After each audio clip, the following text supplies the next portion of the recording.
Exercise 3.3 question number 3 part first आज start करते हैं। कोशिश करते हैं आज एक्सरसाइज 3.3 फिनिश कर दें। तो पहला जो इसका वर्ड प्रॉब्लम है वो ये आपसे कहता है कि the difference between the two numbers is 26 and one number is 3 times the other, find the numbers. तो हम क्या करते हैं, हम एज्यूम करते हैं let one number be x, other number be y। Question ये कहता है आपसे कि एक नंबर जो है दूसरे से 26 बड़ा है, यानी कि दोनों के बीच में जो डिफरेंस है वो है 26 का। साथ ही साथ जो बड़ा वाला है वो एक्चुअली 3 टाइम्स है छोटे वाले के, तो x माइनस वाई रहा 26 और x 3 टाइम्स है y के। तो ये बहुत सिंपल क्वेश्चन है, जस्ट आपको सब्स्टिट्यूट करनी है x की वैल्यू फर्स्ट वाली इक्वेशन में। तो putting the value of x in equation 1, ये 2 थी, तो हम इसमें रख देते हैं 3y, यहाँ आ जाएगा 3y minus y equals to 26, 2y equals to 26 and y equals to 13। अगर y 13 है तो x क्या होगा, x होगा 3 इंटू 13 मतलब कि 39। तो one number is 39 and other is 13। ये आपका आंसर है। सेकेंड पार्ट आपका इस क्वेश्चन का कहता है कि the larger of to supplementary angles exceed the smaller by 18 degrees, find them. Supplementary angles means वो दो एंगल्स जिनका सम 180 डिग्री होता है, कॉम्प्लीमेंट्री वो होते हैं जिनका सम 90 डिग्री होता है। तो आप ले लीजिए एक एंगल को x ले लीजिए, let one angle be x, other angle be y। According to question ये सप्लीमेंट्री हैं, तो मतलब कि x प्लस वाई जो है वो 180 डिग्री होना चाहिए। सप्लीमेंट्री का मतलब यही होता है दो एंगल्स का सम 180 डिग्री। साथ ही साथ जो लार्जर है, जैसे हमने x ले लिया और उसमें से अगर छोटा वाला माइनस करें तो वो 18 डिग्री आता है। तो ये फर्स्ट इक्वेशन है, ये सेकंड है। अब इससे अगर हम x की वैल्यू निकालें तो 18 डिग्री प्लस y आ जाएगा। अब हम क्या करते हैं, वही जो हम क्वेश्चन में करते आ रहे हैं, putting the value of x in equation 1। ठीक है, तो उठा के जहाँ पर x है वहाँ पर 18 प्लस वाई रख देते हैं। 18 plus y equals to 180 degree, 2y equals to 180 minus 18, तो 2y आ गया आपके पास 162 या फिर y आ गया 81 डिग्री। y 81 है तो x क्या होगा, x 18 ज़्यादा था उससे, तो x हो गया 18 प्लस 81 मीन्स x आ गया 99 डिग्री। तो x 99 है, y 81 है, यही आपका आंसर। तो थर्ड क्वेश्चन का थर्ड पार्ट आपसे कहता है the coach of a cricket team buys 7 bats and 6 balls for rupees 3800। Later she buys 3 bats and 5 balls for rupees 1750। Find the cost of each bat and ball. बहुत simple है, आप क्या करते हैं, bat और बॉल की cost को x और y ले लेते हैं। Let the cost of bat be rupees x and the cost of ball be rupees y. Of course ये वन बैट और वन बाय बॉल की बात हो रही है। क्वेश्चन ये कहता है कि आपने 7 बैट खरीदे और आपने खरीदी 6 बॉल्स, आपके लगे 3800। तो 7x plus 6y equals to 3800। Letter आपने क्या किया, आपने लेटर खरीदे 3 बैट और 5 बॉल्स, तो 3x प्लस 5y, वहाँ पैसे लगे आपके 1750 रुपये, 1750।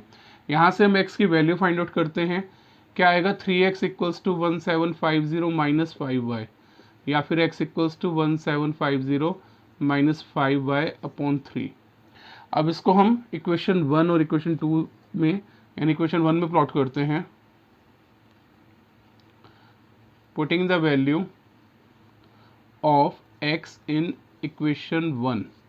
ठीक है, हम हर बार यही करते हैं, हम अगर 2 से निकाल रहे हैं तो 1 में, और 1 से निकाल रहे हैं तो 2 में वैल्यू प्लॉट करते हैं। तो आपके पास आ जाएगा 1750 minus 5y upon 3 plus 6y equals to 3800। हम फर्दर सॉल्व करते हैं इसे। तो 7 इंटू 1750 तो 12250 minus 35y plus 18y, LCM ले लिया हमने से 6 इक्वल्स टू 3800। ठीक है, तो 12250 minus 17y equals to 3800 into 6 आ जाएगा। 3800 इंटू 6 करते हैं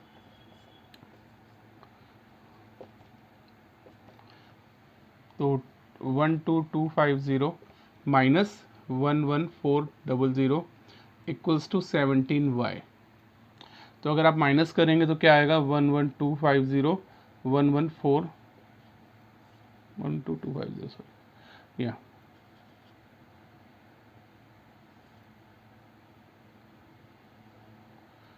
850 आ रहा है आपके पास। तो 850 equals to 17y, y equals to 850 by 17, मतलब आ गया आपके पास 50। तो बॉल की कॉस्ट हो गई 50। बैट के निकालने के लिए एक्स में प्लॉट कर देते हैं। 1750 minus 5 into 50 by 3, that is x equals to 1750 minus 250 by 3, 1500 by 3, मतलब बैट की कॉस्ट ₹500 है और बॉल की कॉस्ट 50 रुपीज़ है।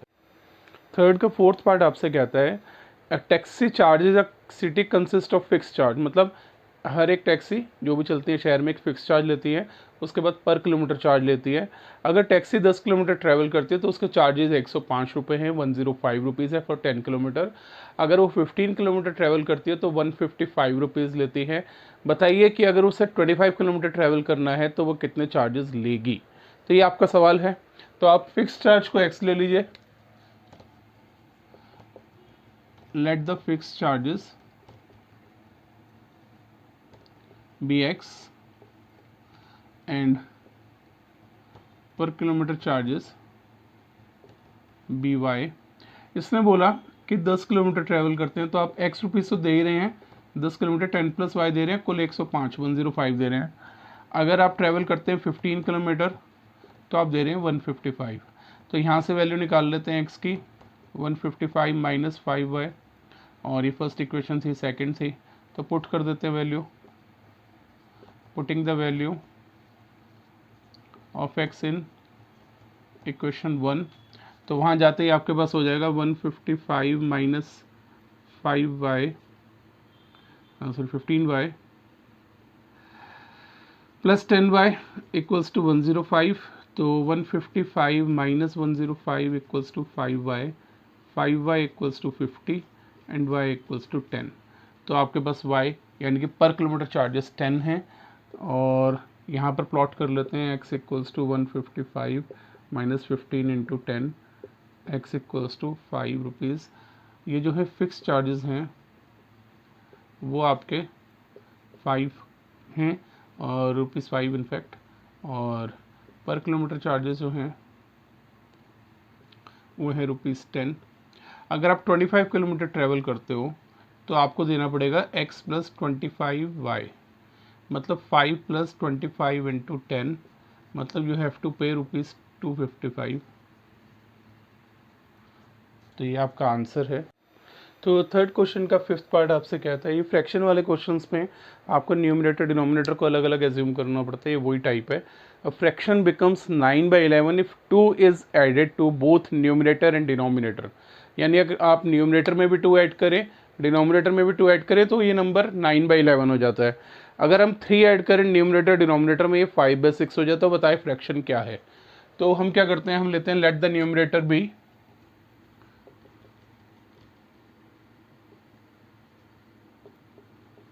x and the denominator by। तो फ्रैक्शन क्या रहेगी इस केस में, x बाय वाई। इसने बोला अकॉर्डिंग टू क्वेश्चन अगर चलें तो x plus 2 upon y plus 2 जो है वो 9/11 हो जाता है, यानी कि x equals to 9/11 y plus 2 minus 2 हो जाएगा।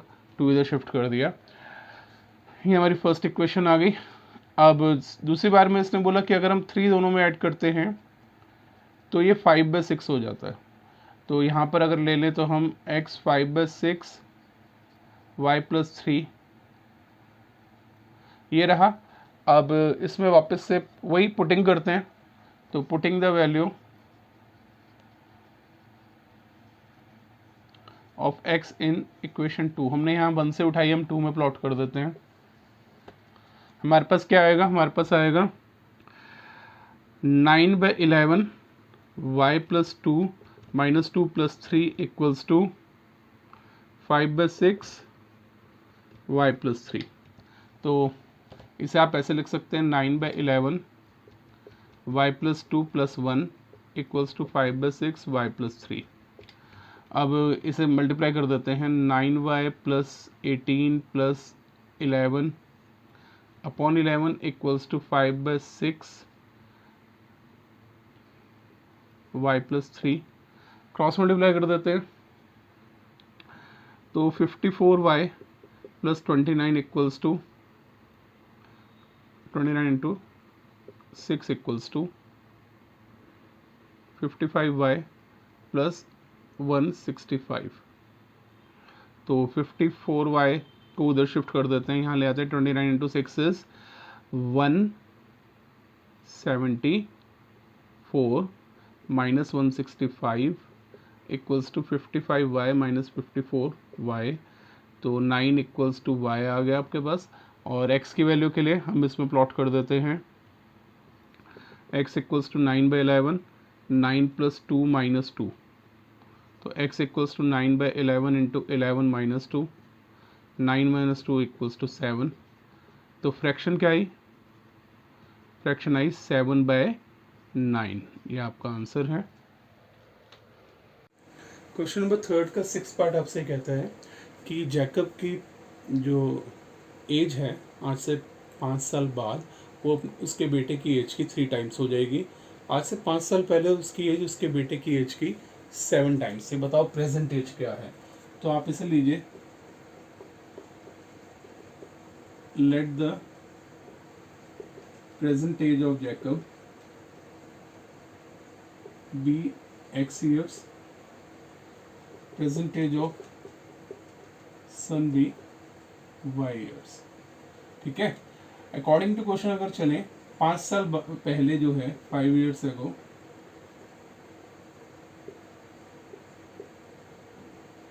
जैकब एज क्या रही होगी, ऑफ कोर्स x - 5 रही होगी, और सन की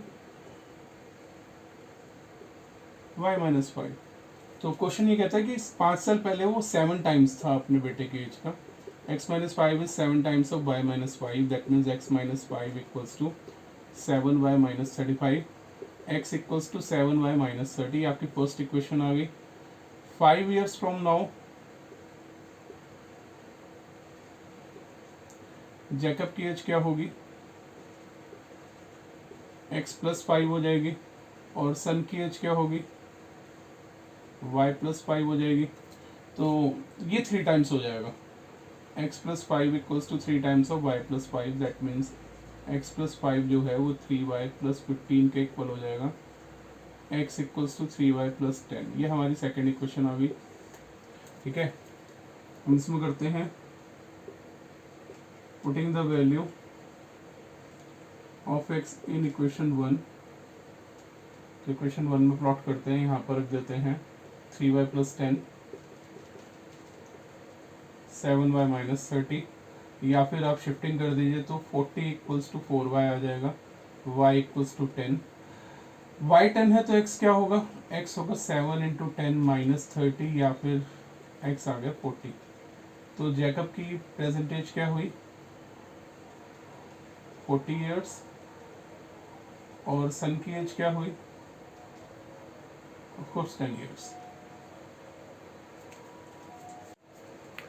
प्लीज़ मेरी वीडियोस को लाइक, शेयर और सब्सक्राइब करें, मेरा चैनल सब्सक्राइब करें। आपके कोई भी डाउट्स हैं इस चैप्टर से रिलेटेड तो प्लीज़ कमेंट सेक्शन में डालिए, मैं उन्हें पक्का सॉल्व करके आपको दूंगा। Thank you very much.